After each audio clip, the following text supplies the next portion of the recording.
Okay, guys, here we are again. What's up, everybody? So today, here on Blank Stare Reviews, we're going to do something a little bit different than usual. We're not going to be talking about movie and cinema. Why not, Alex? Because we got to mix shit up sometimes. New year, new us. So, but mostly nothing in theaters caught our attention. Yeah, honestly, there's really nothing in theaters right now, guys. Yeah, so that we haven't seen, and so we just that we actually want to go see. Yeah, there you go. Yeah, right now it's just kind of like you said, the dry season. Yeah, so we thought, in a way, we could tell the audience a little bit about ourselves. Yes, through the films we like. So it's the first one. It is the first one. So I let Alex have the first go, and I'm gonna let Alex tell you guys why he picked this movie, and we'll take it from there. So Alex.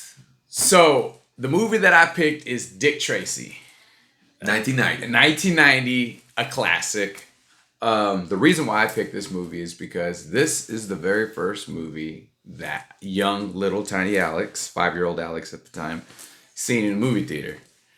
And he never seen it before. So I was like, what a perfect movie to fucking watch for the first time. This was a very big movie for me while I was a kid.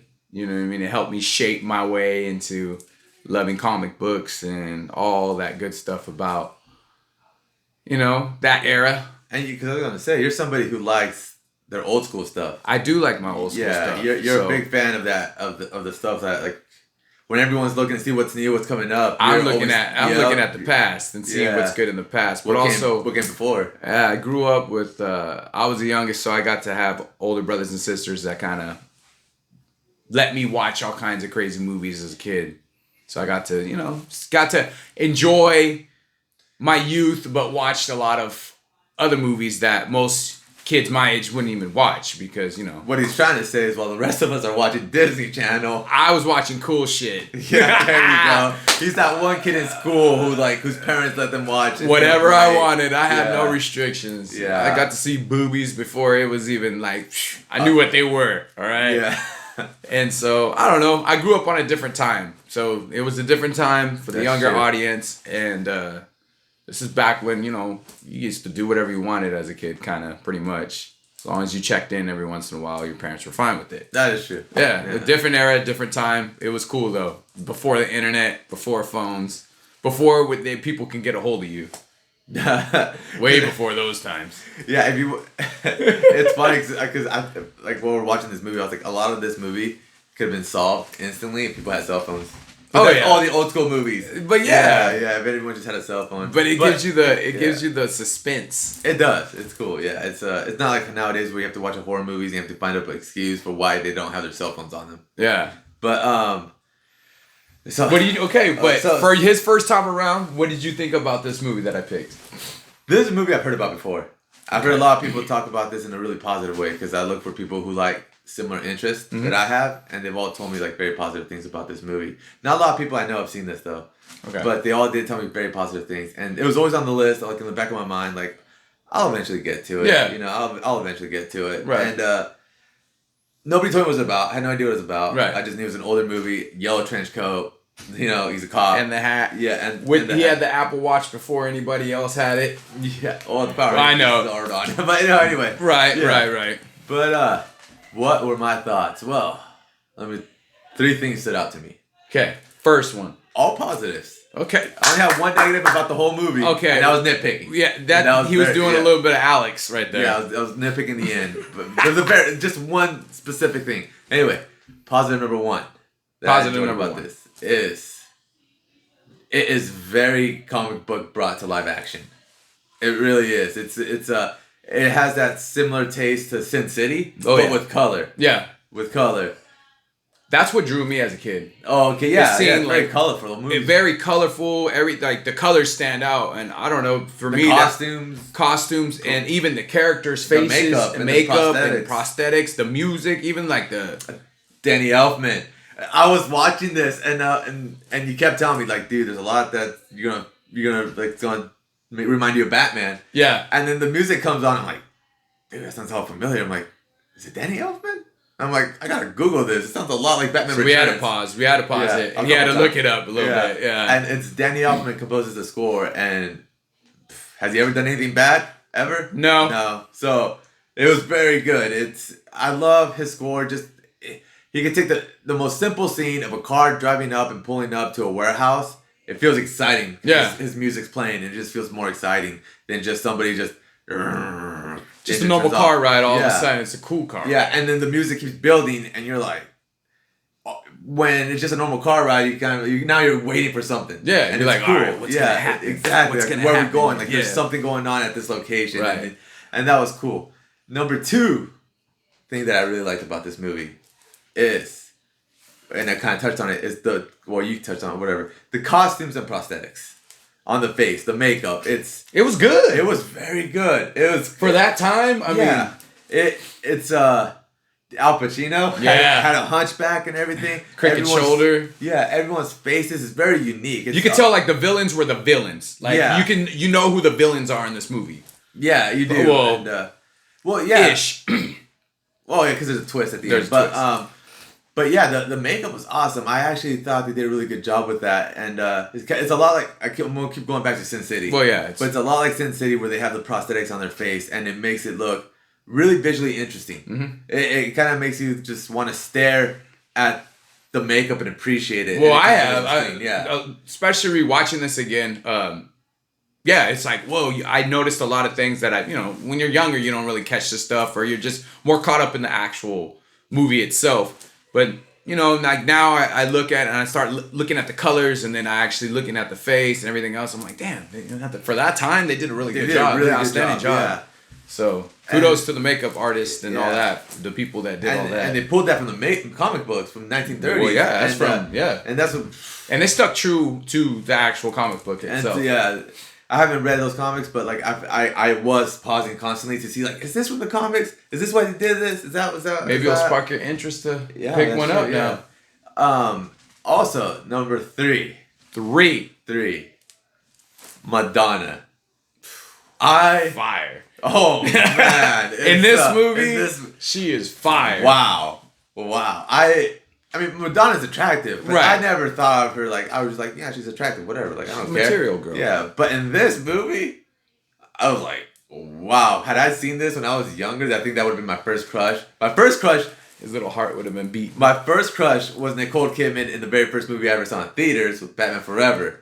But almost relatable, Madonna, but different people. In this movie, to give you an idea, if you guys ever seen Batman Returns with Michelle Pfeiffer, this movie completely ripped off, in a good way, because it's good. Yeah. Michelle Pfeiffer almost wears the exact same hairstyle, the exact same costumes. Well, very similar to Madonna's character in this movie. Yeah. And I was looking at Madonna, I was like, whoa, for a second, I was like, is that Michelle Pfeiffer? I'm like, no, wait, it's Madonna. It's Madonna. I was like, wow. And she sung in this movie. Oh, yeah. When she sings, she's really singing in this movie. Yeah. And that kind of just even makes it a little bit, to me, better, because it's like, she's not, and she's really good. I think she's a good actress in this movie. She killed it in this movie. I think she did a great job. She had the most emotional scenes in the movie. Well, as far as she had to portray the most emotion. And I thought she was awesome. And I didn't know she could act so well. I've never seen her act in anything else. Yeah. That I could think of. I probably haven't. I just don't remember. Right. But she killed it in this movie. She had the looks.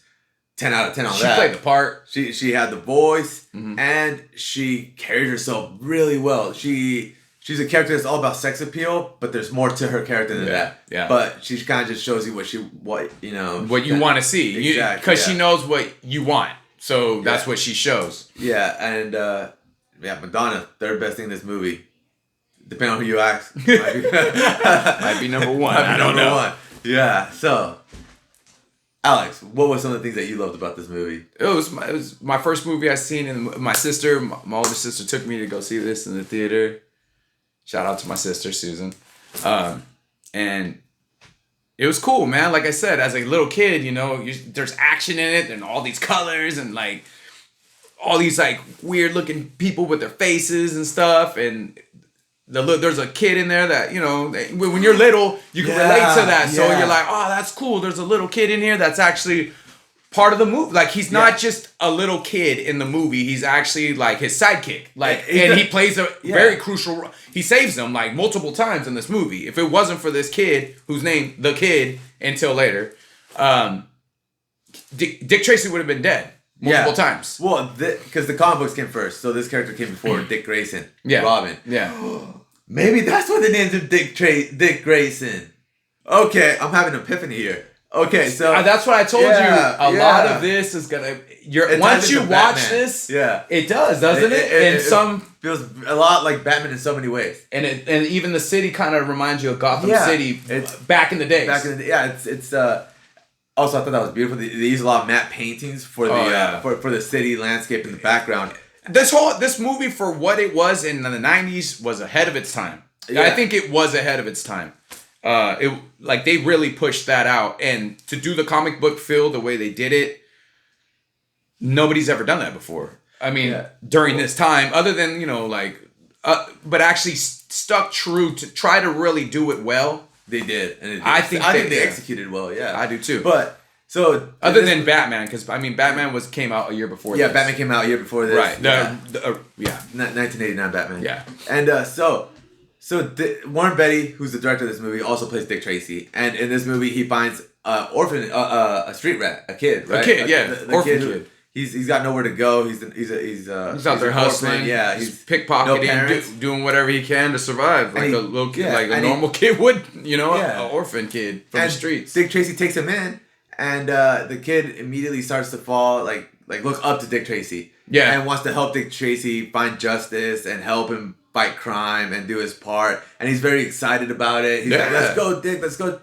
We gotta go get the bad guys. Let's go. I saw where they went." But eventually he changes his name to Dick Tracy Jr. And right now, I'm seeing a lot of young Dick Grayson in this kid. And Batman came after the Dick Tracy comic books. Yeah, they did. So now I'm thinking, I think Dick Grayson is a version of Dick Tracy Jr. Yeah. Because I see a lot of similarities. A lot. And this movie doesn't get the recognition that it should get. I mean, not many people talk about it. Nobody really talks about this movie, and it's a good movie. And I think if you love any kind of comic book movies or any kind of DC, Marvel, it doesn't have to, whatever. I think you would appreciate this movie for what it is. Yeah. I think you should go back and give it a chance and watch this movie because I think you would enjoy it. Yeah, it's a cop and robber movie with a little bit of superhero comic book mixed in there. Yeah. It feels like a superhero movie even though there's no superpowers. Right. And it's not your straight cop and robbers. I like the take on it. Like it starts off as a cop and robbers, but there's more to it. Yeah, it gets it gets more deep. And it's not just straightforward like that's the bad guy. We gotta go get the bad guy. And even the villain in it wasn't like he's a villain, but he's trying to do shit legal, like in a sense. He's trying to go legal. Like, he's trying to get out of the dirty part of the game and trying to be legit. Because the whole time, all his crew's fucking up. He's, like, telling them, like, man, we could get busted for this and that. Yeah. He knows law. The dude's smart. I mean, he Al Pacino's character. Al Pacino's character, which, he's a great actor. Yeah, big boy. Big boy. And, so he's trying to be legit. He's trying to go legit. And he was even joking, like, maybe I'll run for mayor. You know what I mean? Like, but... Yeah, don't get me wrong. He is a bad person. He is a bad character in here. I'm not trying to make him seem like he's, a saint by any means, but he kind of, which is interesting now that I'm thinking about it. The only people he kills, he got close to killing 2 good guys. Yes, but he had to. He was stuck in a situation where he had to keep his thing going. But the only other people he kills in the movie are people who are other gang members in his way. Yeah. Yeah, he doesn't. He's trying to control the streets. Yeah, but he doesn't really go after innocent people because he doesn't need that kind of heat on himself. No, and he's just about it. He's just all he wants to do is extort to get more money. He's not in it to like kill people or anything like that. Really, I mean, he will go out of his way and kill you if he has to. But that's not his main mission. Yeah, even through the movies. He didn't even really want to kill Dick Tracy. He didn't want to kill Dick Tracy, yeah. He was just like, I'll take care of him. And then all the other gang members got pissed at him because he wasn't taking care of it. Yeah, because Dick Tracy keeps... they're rivals. Yeah, they're Batman and his Joker. And I thought that was cool. I thought that was cool how Al Pacino's character was very smart. he's like, we can't kill Dick Tracy because who do you think they're gonna blame for it? Yeah, it's like they're gonna pin it on us. Yeah, they're gonna know it was us. We can't kill him, and he tries to bribe him. Try to bribe him to no avail. And that's when Dick Tracy tells him, like, now I got you for trying to for bribing a police officer. So then they're like, okay, now we have to kill you. Yeah. Like we're giving you out. We're giving you a chance. Here's a shitload of money. All you have to do is leave us alone. Yeah. And we'll keep giving you money. Yeah. He's all, I'll pay you, man. All you got to do is do whatever you want. Just don't mess up my thing. Yeah. Yeah. He's not trying to get him like, I need you to do jobs for me. Just, but you know, Dick Tracy being a law-abiding police officer that he is. Yep. Very. He's got that like Batman. Like Batman, he's got that thing. He's like all for justice. Plus, he knows the kid too. You know, you got somebody looking up to you. You want to make the right decisions. And Tess, which is the love interest in this movie, which he loves. He just has a hard time explaining it to her. Yeah, he's like a true superhero. Yeah, he's very. Tess, by the way, for a 1990 movie, she was not damsel in distress at all. No, she held her own. She did, and I like, and she's tough. Like you could tell she's been through some shit herself. Yeah. Where she can handle her own. She can like she even says, there's a part where they're getting shot at. There's like a little drive. Right after they got shot at. Yeah. Yeah, and she's like, you know, he's telling her like, hey, I gotta go. I gotta, you know, and she's like, you know, I know you play in the streets, but what did she say? She says, I understand when you play the game, and when you play in the streets, you gotta play the game. Yeah. But it doesn't mean I gotta like it. Yeah. But she's like, she gets it. She's like, I don't like that you're doing this, but which was a cool line. I said it horribly, but it's actually really good line. The way when you go and watch it, the way she says it, you're like, you know, she's down. She's down, you know, to. But she reminds me a lot of Mary Jane in a lot of ways. She ends up leaving though because you know she loves him, but she ends up leaving because this is my nitpicking point. Okay, here you go. Okay, so Madonna in this character is. I mean, this movie is gorgeous. Like, my God. And I didn't think he was going to like her that much, but... No, dude. Oh, wow. Like, knockout. Anyway, so she keeps trying to seduce Dick Tracy. And I don't blame him, but at the same time, it's like, come on, man. like she keeps coming on to Dick Tracy. Strong. And he doesn't make a move, but he also doesn't try to dodge her. He doesn't stop the situation, but he doesn't go for the situation. Yeah.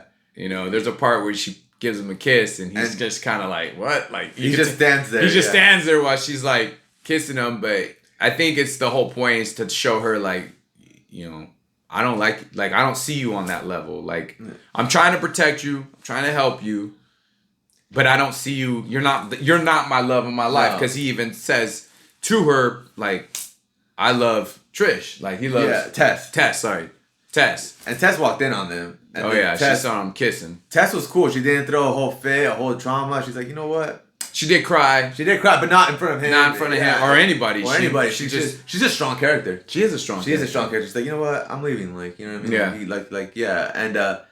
And but that's what brings me to the thing I hated the most was at the end, which I want to explain exactly how we got there. But in the end, no, that would spoil it, huh?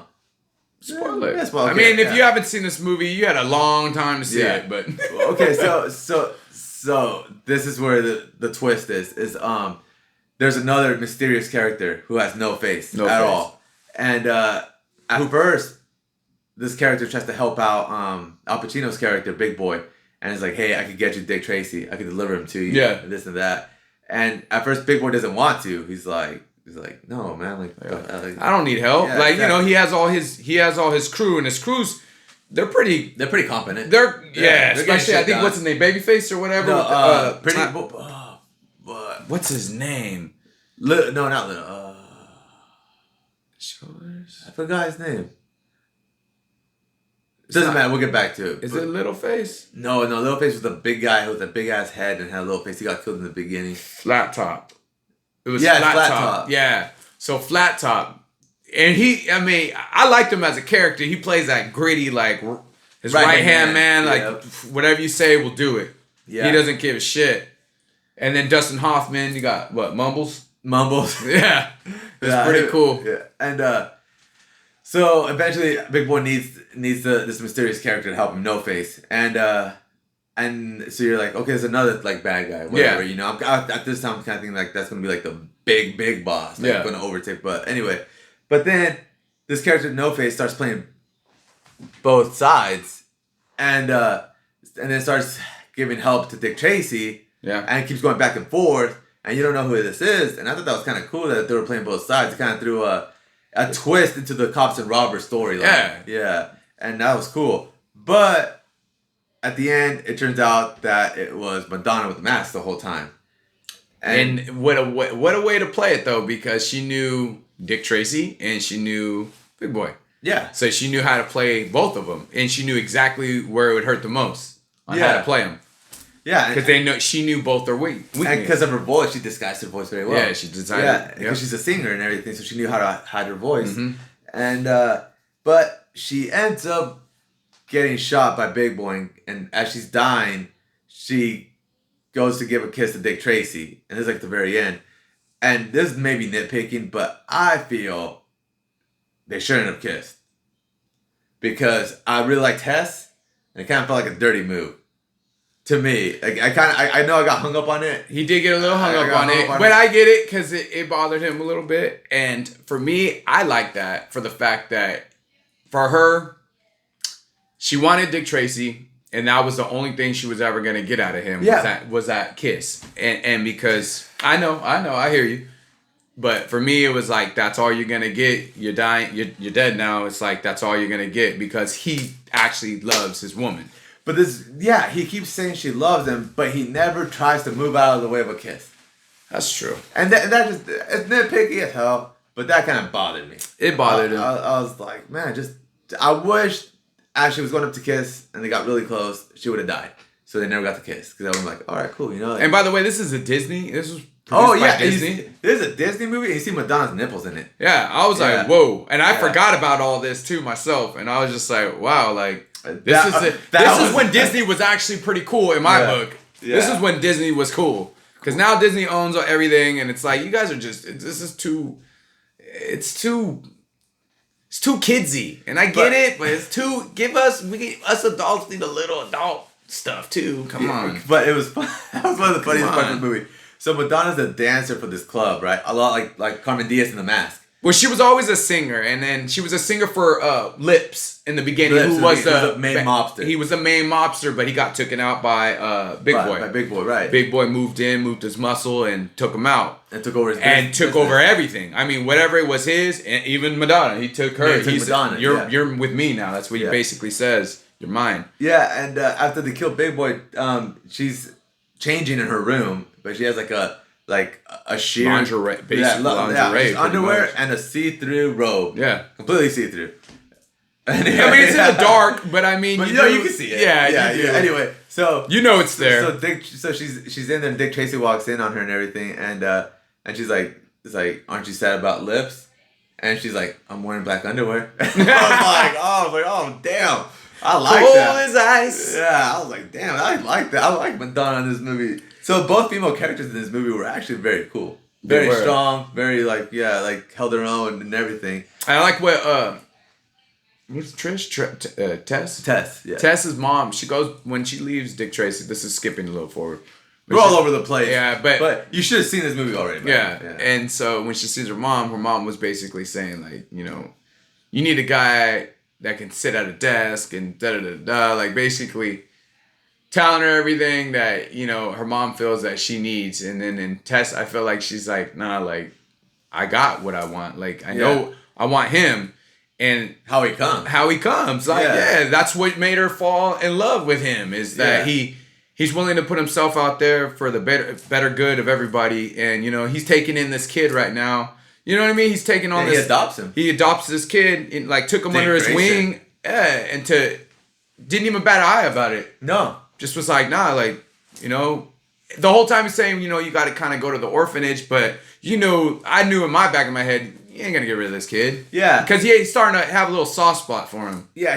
Especially after the kid saves his life. It's like, you kind of, you owe this kid now. He saves his life multiple times. Right. But Dick Tracy in this movie, at the start of the movie, he's been a cop for a long time. Yeah. And they keep telling him, take a desk job. Yeah, they want him to, but that's not him. He's like, that's not me. And that's where his character starts. And by the end of it, you can tell he's starting to move to another phase of his Well, life. because she questions him in the coffee shop. They're all or the diner, sorry, the diner, and they're all eating, and she's like basically trying to tell him like she wants to settle down. Yeah. She wants to settle down. She wants to be with him. She's telling him, you know, maybe we just leave with me. You know, let's go. Yeah. Just leave. We could leave this and just be done with it. But he couldn't. You know, in which, you know, he was trying to capture Big Boy. He just wanted to end this shit and then be able to walk away with her. And then at the end... He's still a cop, but it kind of looks like he's going to be a more mellow cop now. Yeah. It looks like he... throws her that ring and yeah, she opens it up like, wait, what? And I think that was cool. I personally like that because it didn't show the whole like, will you marry me? Yeah. You know, he's still a tough guy. He's still a detective. He's still a tough guy, but he has a soft spot for her. And he still plays that tough guy kind of a little bit. You know what I mean? Like, I don't know. I like that. He has a hard time opening it up. He does, and he has a hard time explaining himself. You know what I mean? That's why everybody, even the boy, was like, "Oh shoot, here we go." Yeah. Even that scene when they hear over the radio that there's another crime going on at the very end of the movie. Dick Tracy Jr., the kid, he's like ready to go. He's like, "Come on, let's go. Let's go." He loves the action, and it hell reminds me of Dick Grayson. Which he's an honorable. Oh wait, what is he? He got an award for he's like honorable deputy. Yeah, and that was cool, man. And he even changed his name because his name was the Kid. He didn't have a name. He was never given a name. Yeah, but he gave himself a name, Dick Tracy Jr. Yeah, and that was cool, man. That was This also, here's another thing I really appreciate about the movie is there's not a lot of fat in this movie. There's no boring parts. You're never sitting there. Sometimes it kind of moves quick too. I'm like, whoa, we're going quick, but it's for the movie, and I don't know, it was good. I thought the pacing was great. I enjoyed the pacing. I enjoyed the score. The music was awesome. The acting was great. The colors were, the visuals were awesome. Yeah, the visuals were visuals. Cool. Honestly, if I had to pick something bad besides The Last Kiss, I'm trying to think. I don't think there is anything I would pick that I didn't like. Like, I did good then. Yeah, the cars were awesome. The cars were cool. The cars were cool. But the colors, man, I'm telling you, when you guys watch this movie, the colors just pop. It's like Sin City in reverse. It's a trip, and I enjoy it. Like, I could see myself painting a room like kind of similar to that, or decorating a room. Well, you were like, I want to be Dick Tracy when we go to like a I wouldn't mind being convention. It's cool, and just for the fact that too, most people don't know who he is. Yeah. So it's kind of like a little educational when people are like, who are you? It would be cool to like explain it. Make people want to go watch this maybe. Because it's a very underrated movie. And honestly, you guys got to watch it. Yeah. Yeah, I mean. So what would you rate it? Whoa, what would I rate it? Out of what? Out of 5 or 10? Let's do 5. We've been doing 5 lately. I've been all over the map. All right. Okay, out of 5? Yeah. I would give this a 4 because you get 1 full star for the visuals and the color and the matte paintings. 1 full score for Danny Elfman's score. 1 full star, Another full star. You know what? 2 stars for Madonna. So that's a 4 out of 5. The sweet spot. Oh, man. I love Michelle Pfeiffer. And if you think Michelle Pfeiffer is gorgeous, like, wow. Like, this is like, damn. Madonna, you need to watch us. You got a fan. I was never a fan of anything she did. I never disliked her, but I never cared for her. But now it's like, damn. He looks at her. Where were you the last 33 years? Where were you at? Yeah. I wish you would have been in more movies, man. Honestly. I wish you would have given you more of a shot. I don't know if you didn't get a shot or you did have a shot. We don't know. But I wish they would have put you in more movies. I mean, she's Madonna. She did pretty good for herself. Yeah, and she's still out there fucking doing it. Yeah, she's still doing it. They're actually going to be doing a documentary about her. Oh, really? Yeah. But what would you give it? I'm going to give it a 4.8 for the fact that this was my very first movie I ever watched as a kid in the theaters with my sister. It was a very important, this opened me up to movies and cinema. This actually was my beginning, my blossoming moment on movie theaters, and it was awesome. And I got to see a very cool movie for a first movie. I know what movie I'm going to pick next. Since you picked a movie where it was your first time going to the theaters, I'm going to pick my very first movie at theaters. I'm going to pick Batman Forever for mine. It holds a sweet spot. It's not, I don't give a shit. People don't like it. And that's what I thought about this. It's like you know, I'm not necessarily doing it for everybody out there. It's more of paying kudos to my sister for taking, you know, and it's my first movie. It introduced me to the world of film. So I gotta pay respects to where I came from. So I gotta pay my roots, and Dick Tracy was my Warren beginning. Betty. Yeah. And The all star that, actor. all you guys, this is the beginning of Alex and movies. Yeah. So yeah, So see where that takes us. we're on the road, baby. So that pretty much wraps it up. That's our first blank stare old school review. Yeah. So I gotta go Google some Madonna image. Not playing. Go listen to her music. Yeah. Sure. But kudos to all the actors in here. If you're acting or not acting, great job, guys, and everybody else that helped with the movie. It was great. Go check it out, guys. I think you'll like it. Enjoy it. So it's not a new movie, but it could be a new movie if you haven't seen it. So hit that subscribe down below. Hit it down below. The bell and everything. Hit everything. Comment. Let us know how we're doing. Please comment. Talk to us. Yes. We love to engage with you guys. That's part of it. Peace out to you guys out there. And Until next time. Stay, Batman Forever? Batman Forever or the next movie we watch in theaters, but we're going to get to both. Stay tuned. You get to see what we're going to do. All right, guys. That's it. Bye.